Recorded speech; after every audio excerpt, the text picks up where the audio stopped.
keeping up with the Commodore, 'cause the Commodore is keeping up with you. Right on. Input. Up to now, everything within a program has been set before it is run. Once the program was started, nothing could be changed. Input allows us to pass new information to a program as it is running and have that new information acted upon. To get an idea of how input works, type new short program. Let's try it.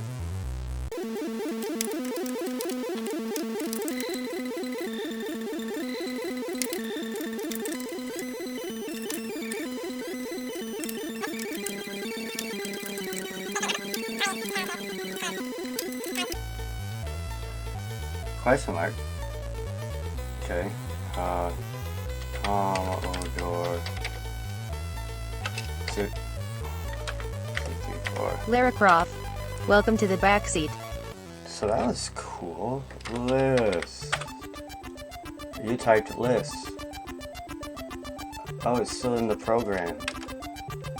Run stop. Nope. It won't let me get out of this program. I know I typed help.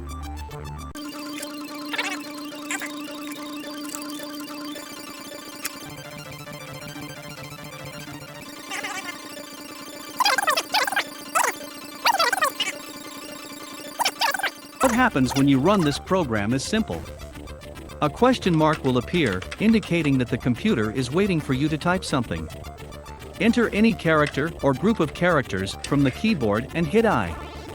The computer will then respond with you typed, followed by the information you entered.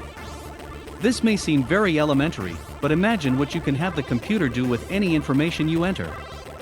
You can input either numeric or string variables, and even have the input statement prompt the user with a message. The format of input is input prompt message, variable. Prompt must be 38 characters or less. Or just input variable. Note, to get out of this program, hold down the M6 keys.